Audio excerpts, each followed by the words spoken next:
You have found us once again, the number one junior hockey podcast in the entire country.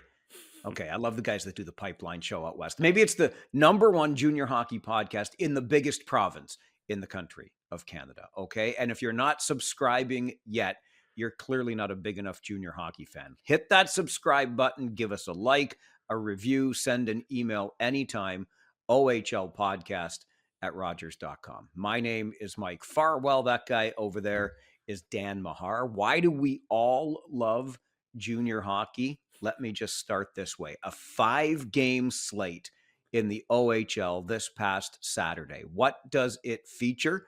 An overtime winning goal from Nick Lardis, his 66th goal of the season, most goals scored in this league since Alex DeBrincat put up 65 about 8 years ago. Then we had a 50, count them, 5-0 save performance from Owen Sound's Carter George and LA Kings prospect in a come-from-behind 3-2 win for the Attack over the Kitchener Rangers as the Attack fight for the final playoff spot in the Western Conference. And not to be outdone, Hayden Jeffrey, in just his second OHL appearance, a call-up from the St. Catharines Falcons of the Junior B League. He makes 40 saves and ends the 12-game losing streak for the Niagara Ice Dogs against the mighty, mighty London Knights. The first Ice Dogs win over London in more than 7 years, since December the 7th, 2017. Dan Mahar, tell me that junior hockey is great without telling me that junior hockey is great. Come on. Well, we were just talking off air too, and we'll get into it in a bit, but tempers are flaring this weekend around the league too. So there's the added element of a little grumpiness, it seems, going around the league. A lot of teams involved this weekend, but yeah, some exciting games, and you can tell playoffs around the corner. What is that you say? The wildest game we have ever witnessed. It may have been this weekend's game in Erie between the Petes and the Otters, but as Dan said, we will get into that.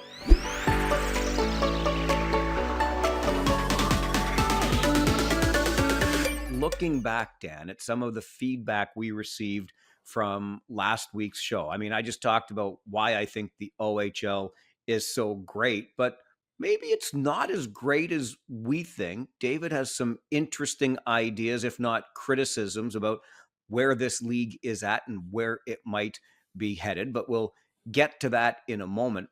Let's start with where the league is at today. Many of our listeners and viewers sent feedback suggesting, hey, the OHL's in a good place. It's more than happy, these fans are, to see the league expand. Just let's have the NHL stay the heck out of the way.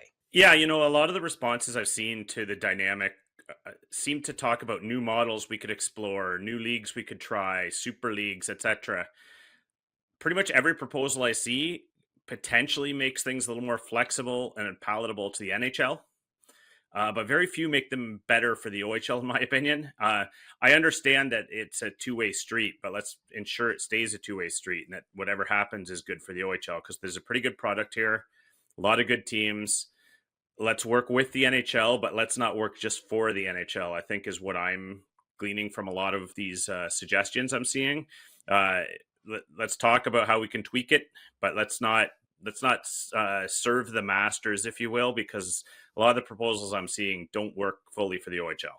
Some shade, of course, thrown at NHL Commissioner Gary Bettman because his aggressive expansion, and there's no doubt it has been that under Gary Bettman, goes into non-traditional U.S. markets. And it seems like a lot of fans of this league, the Ontario Hockey League and the Canadian Hockey League more broadly, want to ensure that there is a high brand of developmental hockey that belongs to Canada. So keep your grubby U.S. paws off of this thing, so to speak.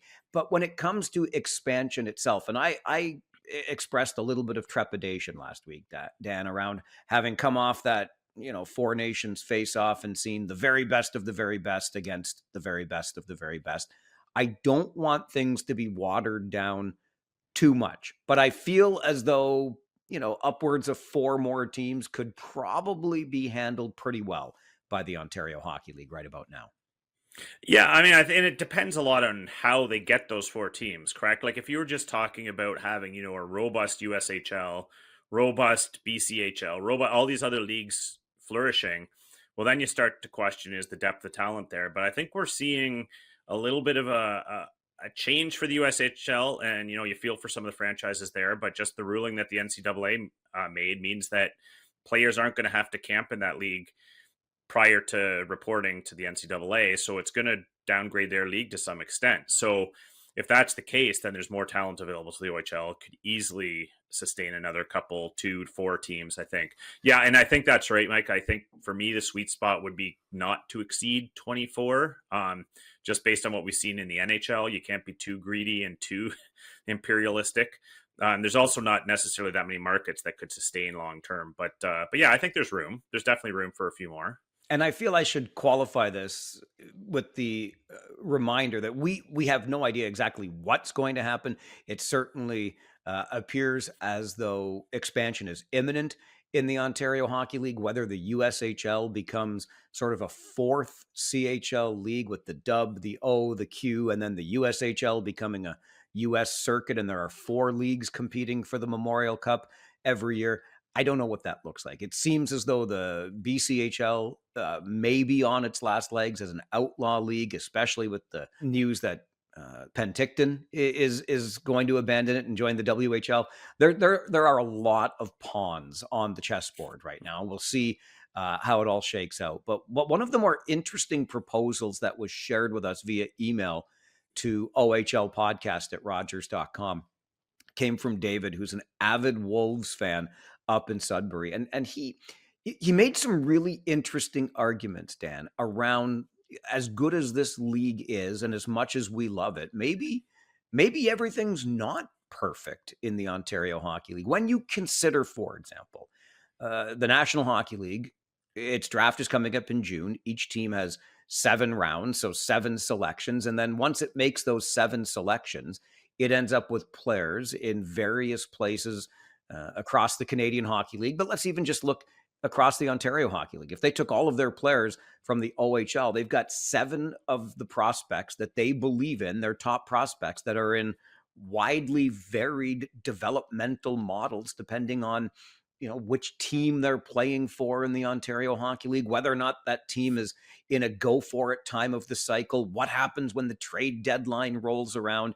It just goes on and on from there. And I thought David made some pretty interesting points about, with the NHL's involvement in junior hockey and guiding the expansion that we talked about last week on the reporting from Darren Dreger at TSN, maybe there's room for the 19-year-old players to be under some sort of pro contract and under more control of the National Hockey League, almost creating a 19 to 21-year-old super league of older players, and let the OHL work with the 16 to 18-year-old players. Yeah, I mean, David made some reasonable arguments, I think, in terms of models that could be explored. Again, though, at the end of the day, when I considered it all, I just came around to, I don't understand how this isn't going to hurt the OHL significantly. I get why NHL teams might like a model where they can heighten the competition level, maybe for some of their key prospects, without necessarily playing them against men all year in the AHL. So I understand why it works for them to some degree. But I think I would argue a couple things. One, when you take the 19 and 20-year-olds out of the OHL, you've watered down the product significantly. It's a lesser league. You're definitely hurting the marketability of the league. I know, David, you made the argument that fans just want to see a fair competitive fight, and this might even out the playing field. Yes, fans want to see a fair competitive fight, but not at all costs. That's why fans aren't flocking to every level of AAA there is around their local arenas. Those are fair fights. That alone is not going to draw the fans. So I think the watered down argument is one thing that I think it would significantly hurt the OHL. And then the other one, Mike, I think we talked about this last week, but until someone really shows me a valid argument, a few examples of kids that were really hurt or had their growth stunted by playing in junior at 19, then all other arguments to me don't hold nearly as much water, because I fail to see how a player is really stunted at that age. there already are some exceptions for those exceptional players that play 4 years in the O. They can move on to the AHL. There's a couple different allowances in there to account for that. So maybe there's a little more flexibility there. I've always argued there's a flexibility option. Maybe players drafted the first round can play up to 25 games in the AHL or something like that.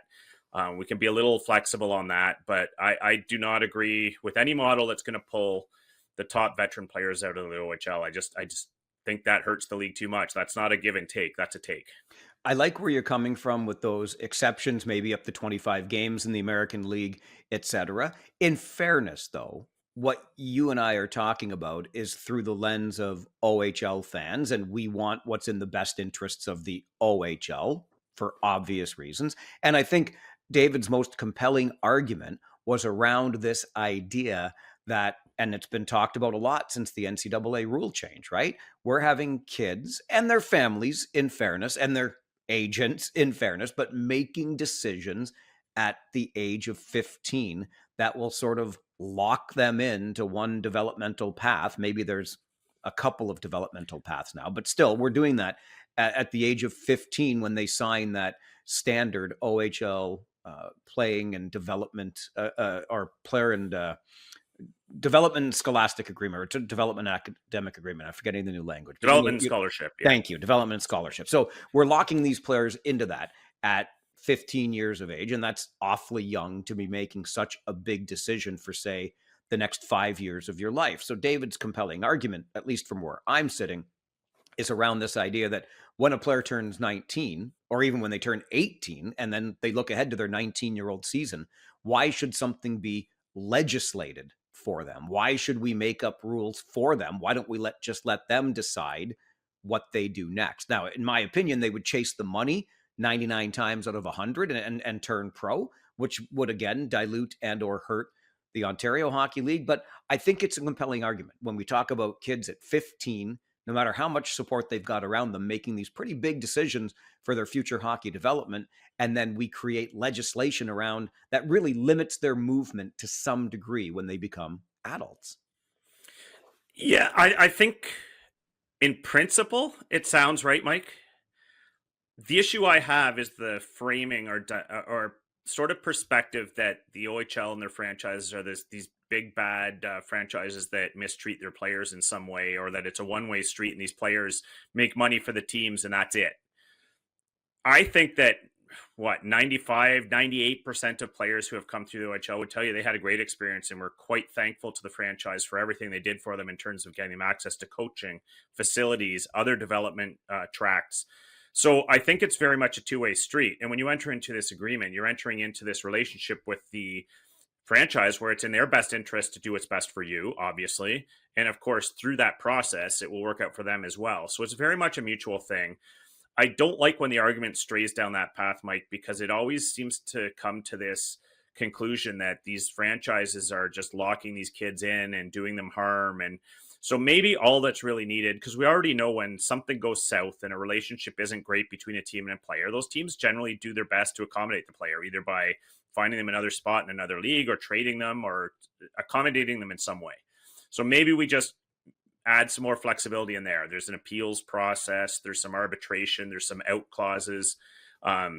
There's ways to work out those 3 to 5% of situations that go south, or maybe it's 10%. I don't know. But the ones that aren't great for the player who signed at 16 and isn't happy at 19. I just want to be careful. This isn't a franchise thinking only of themselves. There's a lot that have benefit both ways. And I think most players would tell you that. So I just want to keep that framing in mind.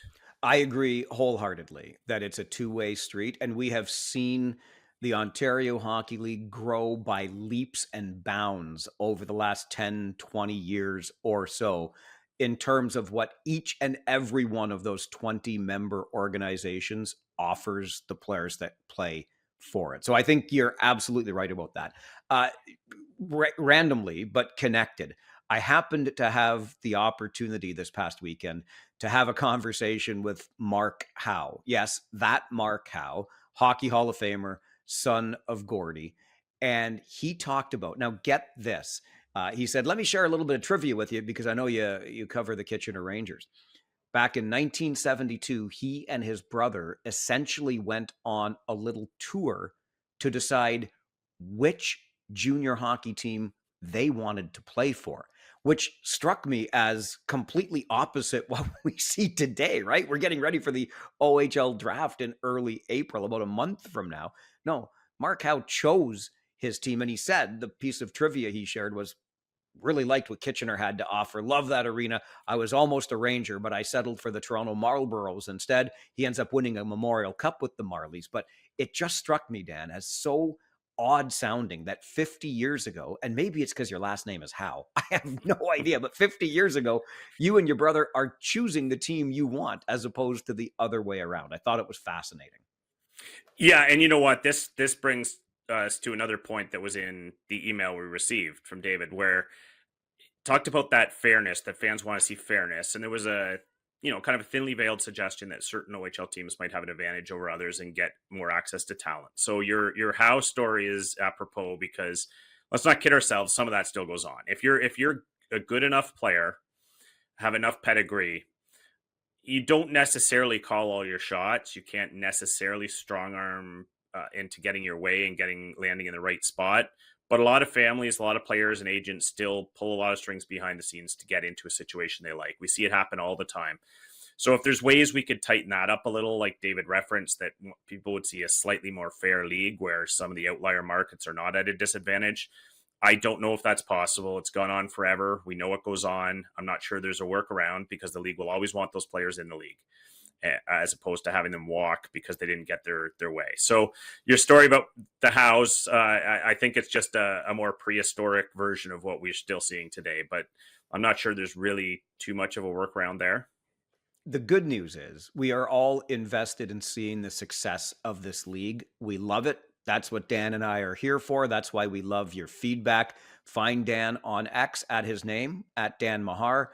I'm at Farwell_OHL on X, and you can send us email anytime, ohlpodcast@rogers.com. Don't forget to subscribe. Don't miss an episode, either listening audio-wise, wherever you get your podcasts, or on YouTube.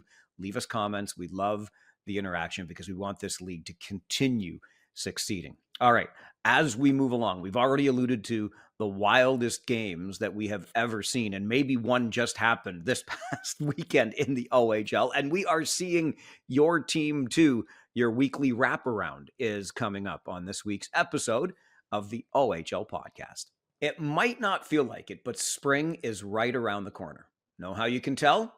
Golfers are hitting the links, and we have some tournaments to talk about. And if you want to do more than just talk, put your money where your mouth is. Get in on all the tee to green action with DraftKings Sportsbook. From Thursday's opening round through the closing round on Sunday, DraftKings Sportsbook has you covered with tournament props, live betting, odds boosts, and so much more. If you've never bet on golf before, it's easier than you think. Just pick something simple like a golfer to win the tourney and make your pick. It's just that easy. Now, here's something special also for first timers. New DraftKings customers bet $5 to get $150 in bonus bets instantly.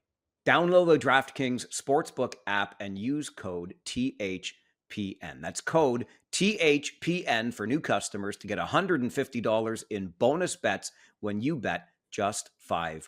Only on DraftKings. The crown is yours.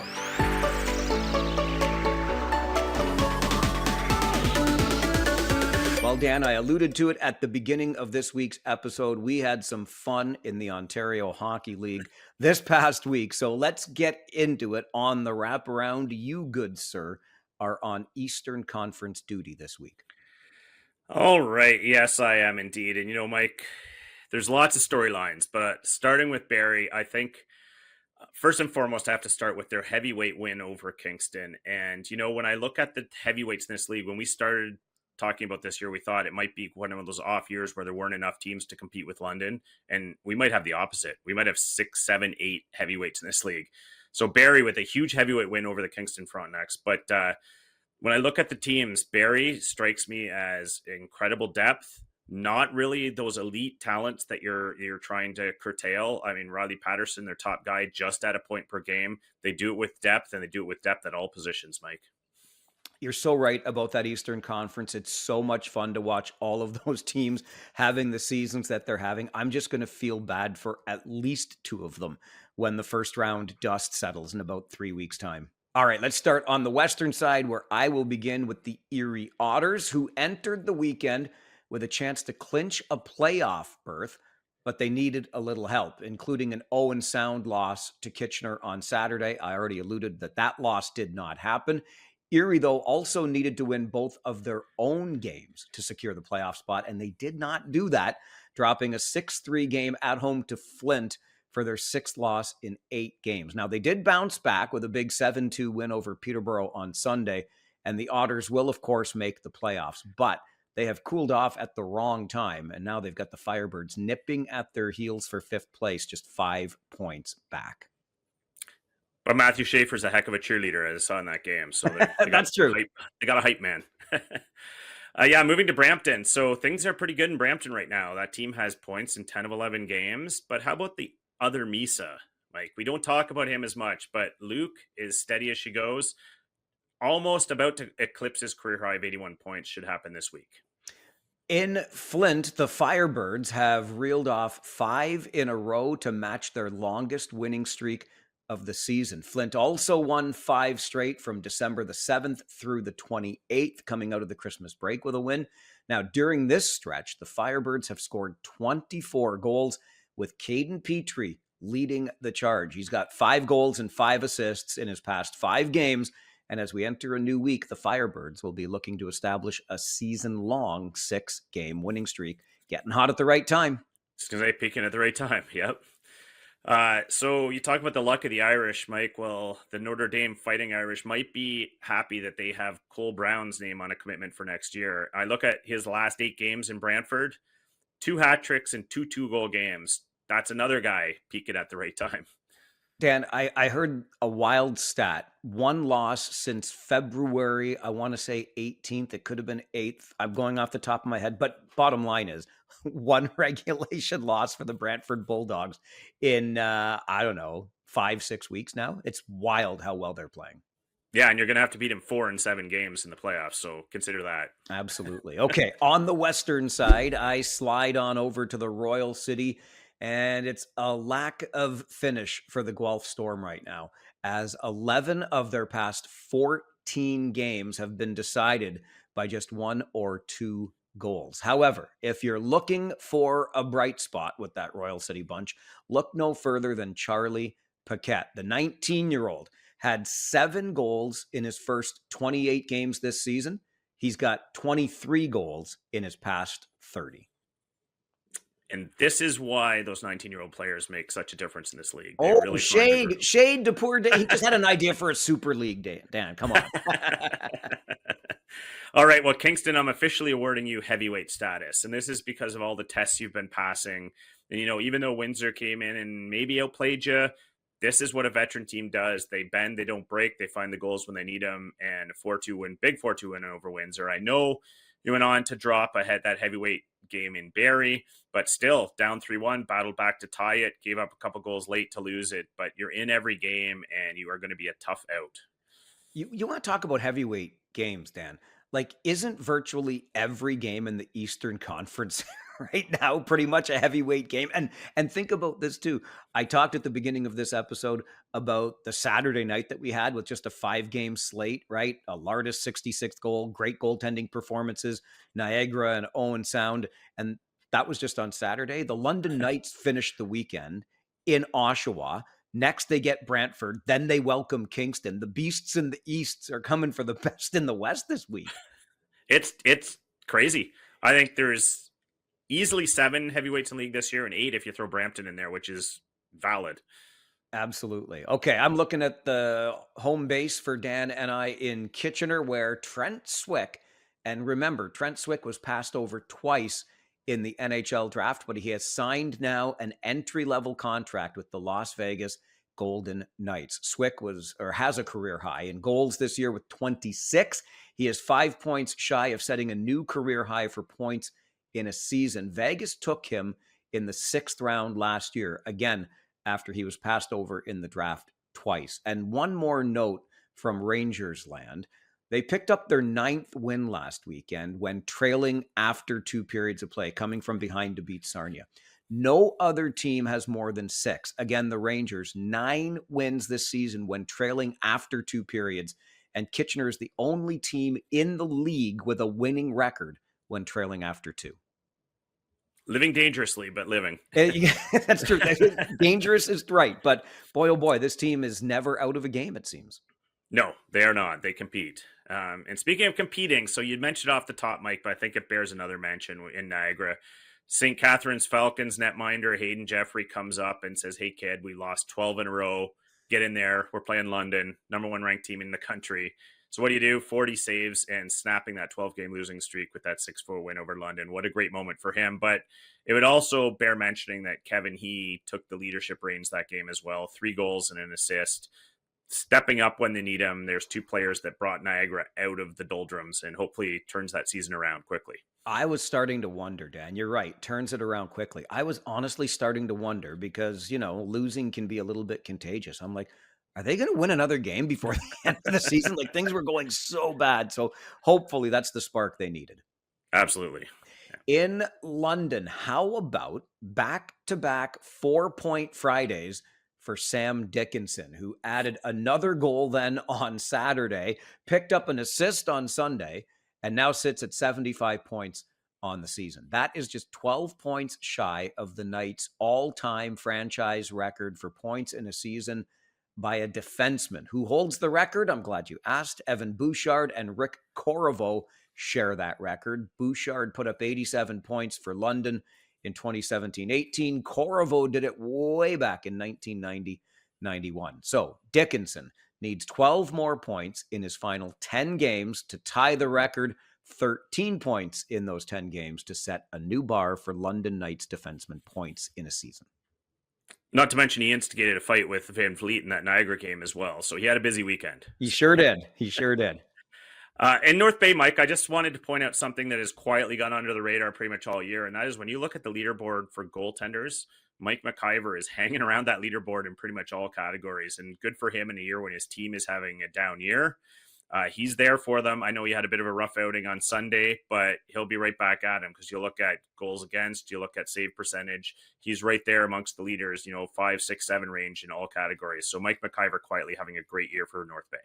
It's funny you mention goaltenders, Dan, because in Owen Sound, there is a guy by the name of Carter George. I already referenced his 50 save performance, helping the Attack come back from a 2-0 deficit to beat the Rangers on the weekend. And that came a night after he got yanked in a 9-1 loss in London. So the guy has found a way to bounce back from a bad outing.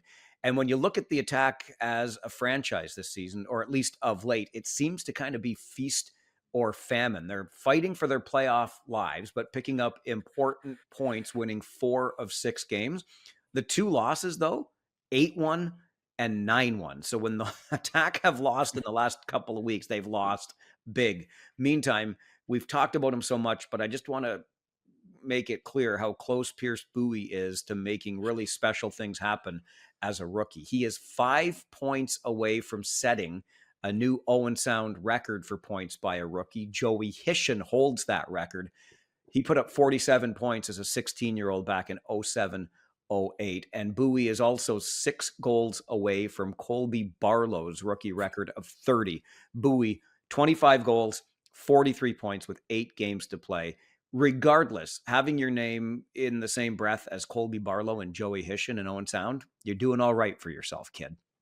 Is he ever? Is he ever? All right, speaking of doing all right, Oshawa, Mike.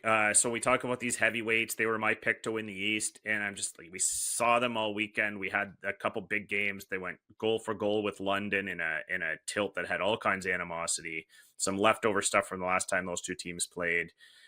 They look to me, Mike, equally as built for the playoffs as any team in this league as well. Top to bottom, they got the scoring, they got the checking, they've got defenders, adding Andrew Gibson, Oster and Net.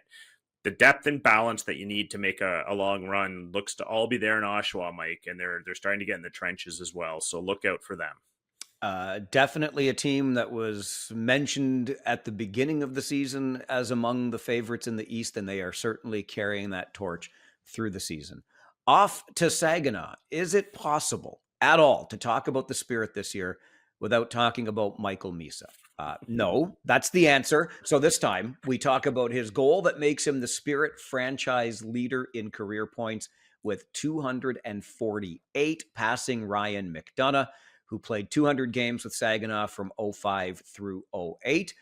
Also, Zane Parekh, we might as well throw him into the mix. Back-to-back 30-goal seasons for the Saginaw Spirit, first defenseman to do it in the modern era in the OHL. And overage Spirit goaltender Andrew Oak has committed to Lake Superior State University to play some NCAA next year.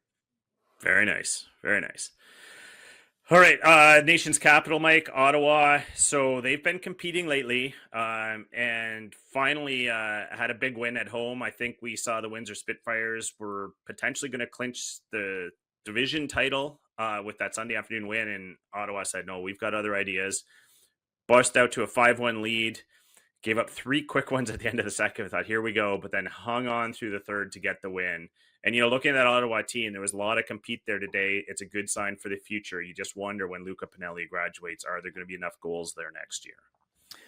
In Sarnia, it's tough to find the bright spots, but point to a big win over Guelph as Sarnia keeps its playoff hopes alive and pushes Guelph a little further down those Western Conference standings. The Sting, though, have scored a Western Conference worst 171 goals on the season, averaging less than 3 per game.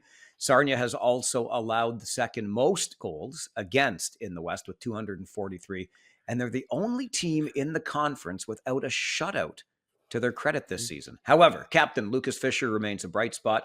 3 goals, 3 assists in his past 5 games. Fisher has the Sting's lone hat trick this season, and with his 22nd goal of the season this weekend, Beckham Edwards has tied Carson Harmer of the Saginaw Spirit for the second most goals by a rookie this season, trailing only Pierce Bowie's 25. So that's a heck of a rookie season for Beckham Edwards. Yeah, and a really positive weekend for Sarnia, Mike. We saw them battle and get a point in Kitchener, and then a great win in what was a war over Guelph in a huge game, and they'll go head-to-head with them again next week. So productive weekend, and they'll keep it rolling. It's almost as if the schedule makers planned it this way. It's almost, there's a lot of head-to-heads right when you want them. So, yeah, high entertainment. Moving to Peterborough, Mike, we talked about some of the off-ice shenanigans in their game with Erie. There's a lot of testiness going around the league this weekend.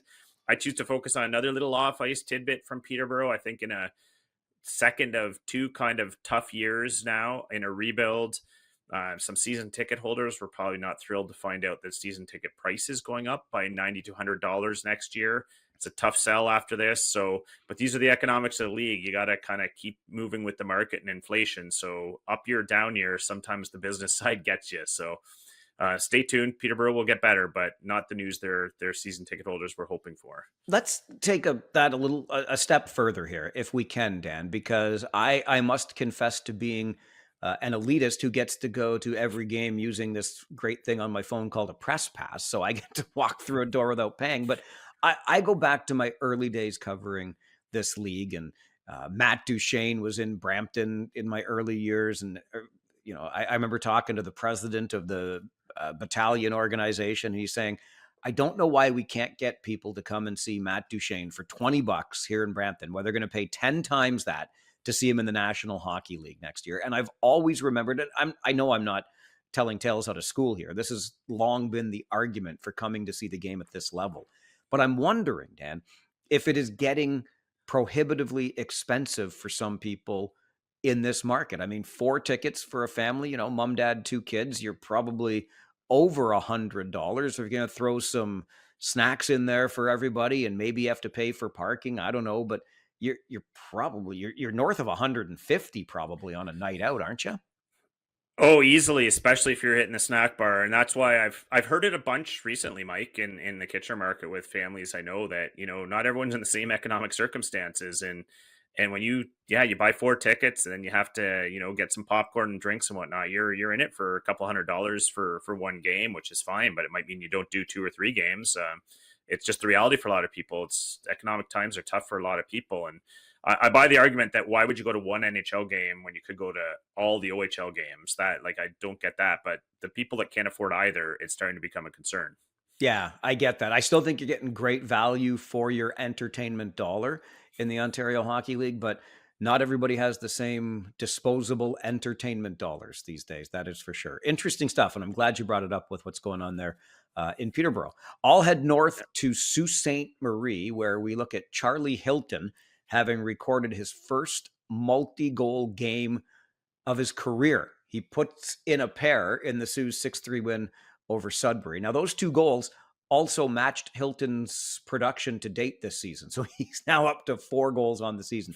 Meantime, in that same game, draft eligible Brady Martin posted a career high 5 points with 2 goals and 3 assists. And defenseman Chase Reed continues to contribute at greater than a point per game, posting 32 points in 29 games since his arrival in December. Now, just to put that in a little bit of perspective for you, that's a pace of 1.1 points per game for Reed. The last Hounds defenseman to play at more than a point per game clip in his first full OHL season was a guy by the name of Paul Coffey, who put up 89 points in 68 games back in 78-79.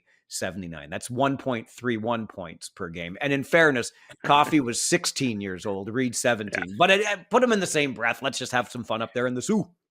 Yeah, might as well. That kid's going to be great. And just on your Hilton point, Mike, not to hijack the West, but I feel like I have to give a shout out to defenseman Lucas Ambrosio in Erie, who also doubled his goal output in the game against Peterborough, going from 2 to 4 with a heck of a snipe there too. So shout out to him.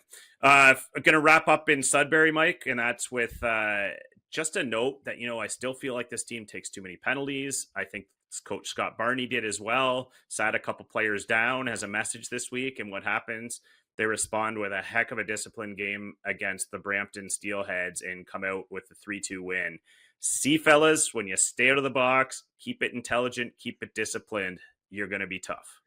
And finally, on the western side, in the border city of Windsor, Ilya Protas scored his 42nd goal of the season, and the assist came from none other than Liam Greentree. What makes that notable is that the assist was Greentree's 60th, and the points put both Protas and Greentree at 100 on the season, the first Spitz duo to accomplish that in 30 years. Also, Ryan Abraham picked up 8 points last week, to count them, soar past Brady Vale for the most points ever for an American-born Spitfire. Abraham from Livonia, Michigan, now has 79 goals and 206 points in 214 OHL games.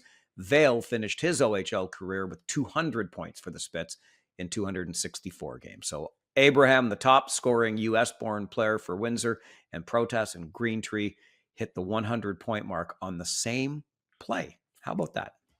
How about it? They've been going toe for toe all year and putting up some impressive totals. Absolutely. All right. Do you remember that time that Eric Lindros tried to get into the crowd in Belleville? And then there was the OHL showcase, the game of the week in the mid-1980s, but unfortunately a coach named Bill LaForge was involved, and well, things just didn't go the way I think the league would have wanted it to for a showcase game. Those stories, the wild games we have seen, plus your prospects of the week, still to come on this week's episode of the OHL Podcast.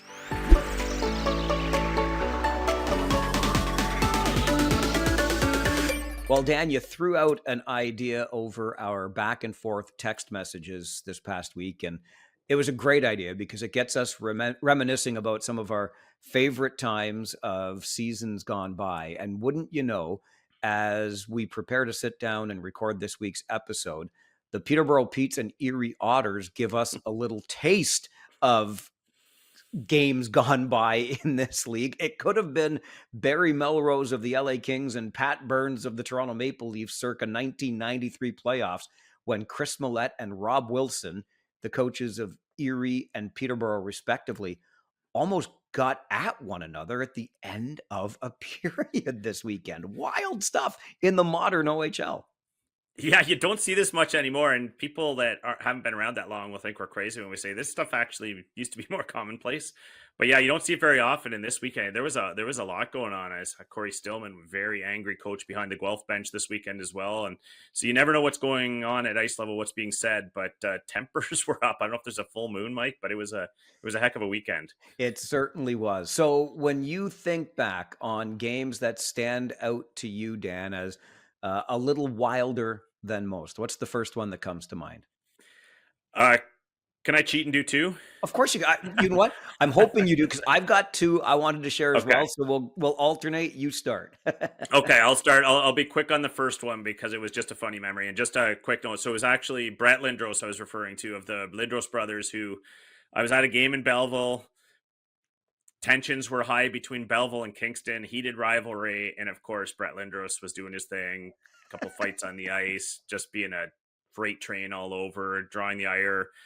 Gets in the penalty box, and of course, the fans start getting on Brett Lindros until next thing you know, you've got his hulking 6'5" frame coming over the glass at you with this stick, just mashing. And suddenly, those fans weren't quite as tough. But that was one of my first memories of this. And then the other one I had to bring up, there's a little personal touch here. It was a game in Kitchener, and I have to throw you under the bus here, Rob. A friend of mine who played for the Kitchener Rangers, Rob Merrick, a mild-mannered defender, last guy you'd expect to be involved in this, but they had a really heated game against Sarnia, and there was a lot going on. There was a few fights, some tensions were high. One of the younger players, I believe it was Jason Burns on the Rangers, was in a bit of a tussle with a Sting player who pulled him into the Sting bench. And all of a sudden you see Rob Merrick from 150 feet away spot that and go full tilt, Superman dive into the Sarnia bench, and then all heck breaks loose. 4 or 5 fights in the bench. There's coaches going at it. Rangers assistant coach Craig Bignell gets in there throwing bombs. Long suspension for him, I believe. So it was just the most chaotic scene I think I've seen of a few. There have been a few, but that one always sticks out because it happened to be a schoolmate of mine who was not used to those antics. I should have known it was Brett, not Eric, and I feel bad for throwing Eric under the bus, although I'm sure he'd love to be remembered as a guy that tried to get into the stands in Belleville. And you talk about waving that stick around and the big freight train. I just had a chat recently with former Kitchener Ranger and known tough guy, Mike Massioli, kind of towards the end of the tougher guys era in the mid 2000s. And he reminded me of that OHL championship series between the Belleville Bulls and the Kitchener Rangers when Massioli's jersey somehow ended up in the stands and they set it on fire. Do you remember that? I They do. burned the guy's jersey. Oh man. So you made me think of that. And you talk about a stick and being in the crowd in Belleville. Two games that stand out for me, and I referenced one earlier, and I confess to not having been at this one, but being the fan that I am, I was watching the game of the week on Global TV, and it happened to be between the Hamilton Steelhawks and the Sault Ste. Marie Greyhounds. This would have been right around this time of year, March of '85. That was actually the year, if you remember, that Terry Crisp's Sioux Greyhounds went undefeated on home ice. They went 33-0 up at the Memorial Gardens in Sault Ste. Marie. This was a road game, though. They're in Hamilton against Bill LaForge's Steelhawks. So you've got Probert and Probert was with the Hounds, and Graham Bonner, Mike Ware, all of those guys with the Hounds. You've got Shane Corson, Kenny Sabarin with the Steelhawks. And in the second period, all HE double hockey sticks breaks out. Full-fledged bench-clearing brawl. They end up with like 165 penalty minutes in the game, 14 fighting majors.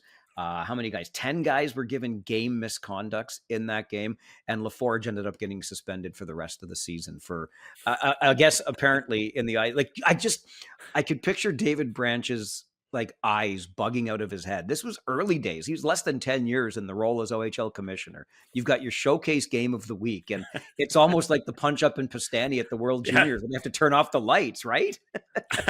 Well, I'm not sure that worked out terribly well for a lot of the players, but yeah, like Yeah. there was just chaos and no way to stop it. Full-fledged bench clearing brawl. Unreal stuff. Unreal stuff. The other one, and you might remember this too, Dan. I'm bringing it back home now because growing up in Kitchener. So the context for this is interesting on two fronts. One is Tyler Ertl, who coached with the Sault Ste. Marie Greyhounds last season. And I'll just be blunt. I loved having Ertz in this league. I know he's busy doing great hockey clinic stuff, but I was kind of hoping like he did really great stuff with the U16 team in Waterloo, then joined the OHL. I thought this might be a guy that was going to be around coaching for a while. I miss him. Anyway, so he's not only a Kitchener native, but played for the Rangers for a minute and then got traded up to North Bay.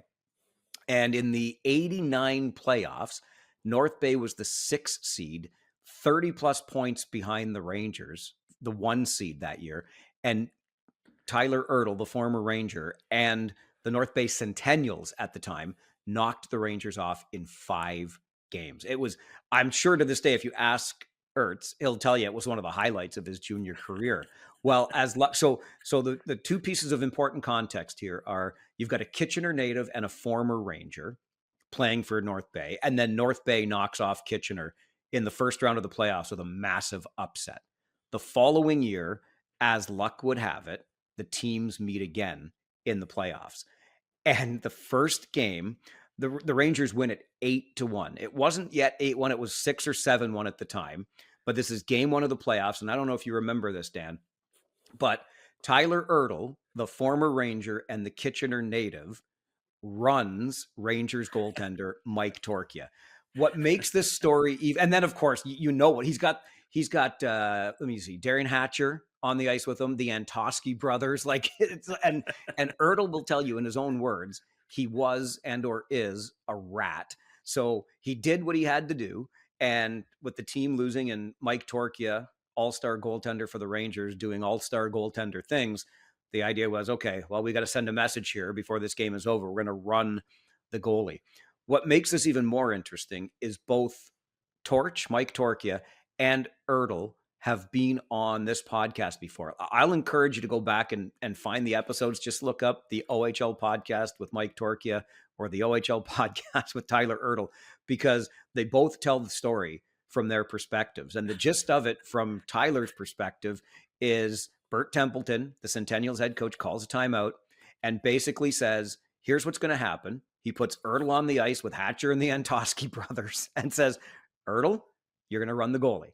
And if you don't run the goalie, you're going to find your own way home. I don't care how you get there, but you're not coming back on the bus.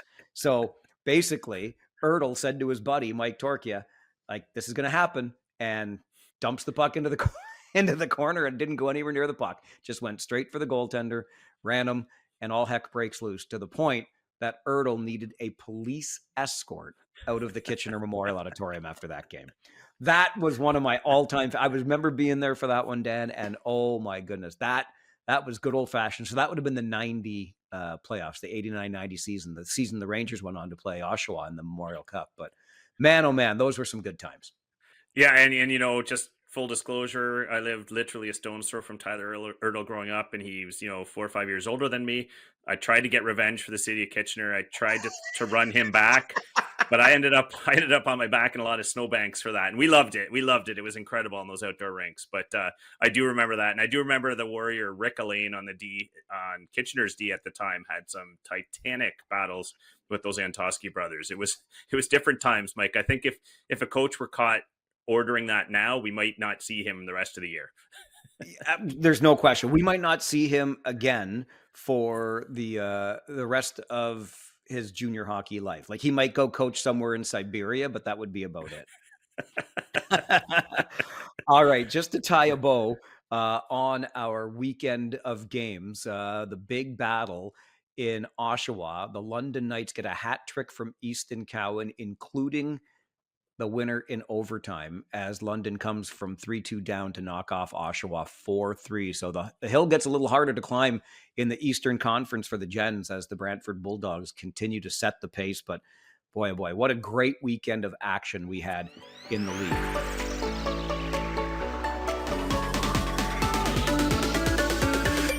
One more point for us to finish off on, and that is, of course, our prospects of the week. Dan, who you got? Well, I'm actually going to go with a buddy of Tyler Ertles, who, he had him in the Waterloo U16 program and then moved up to Sioux with him, and that's Brady Martin, who is elevating up the NHL draft ranks. And in his last 3 games, Mike, 4 goals, 6 assists. This guy is on fire. I know a lot of NHL scouts see him as a winger or a center. There's some flexibility there, and he just plays a heck of a pro game. He's going to be a high pick. Wouldn't be shocked to see him inside the top 10. So Brady Martin for me this week, Mike.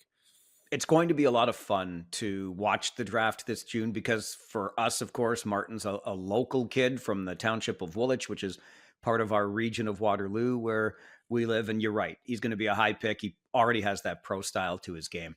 And we'll watch another kid from the region make good on this. For me, I have this post-game call-in show we do after every Ranger home game. And so we were doing that this past Friday night after the Rangers overtime win over Sarnia. And I got a call from my buddy Mark Perry, who's part of the Guelph Storm broadcast crew.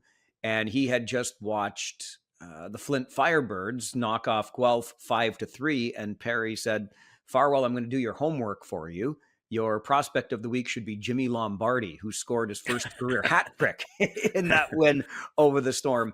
And then what did Lombardi do but follow up that performance with another 2 goals and an assist in a 6-3 win over Erie just 24 hours later. Lombardi is a guy that wins battles. He's not afraid of the rough stuff. And he's now got 1/6 of his entire season's points in just the last 2 games. So for me, Jimmy Lombardi is my prospect of the week. Yeah, great pick, Mike. And because this question comes up all the time, both Flint Firebirds should point out no relation to Amadeus Lombardi, who is now graduated playing the AHL. Surprisingly, both GTA boys, but heck of a season he's starting to put together. Good reminder. And don't tell me good pick. Tell Mark Perry. Good pick on that prospect. Thanks for helping Farwell with his homework. Just like I used to help Tyler Ertle with his homework in high school, by the way. I'll just put that out for us. That was your best pick all year, Mike, right this week.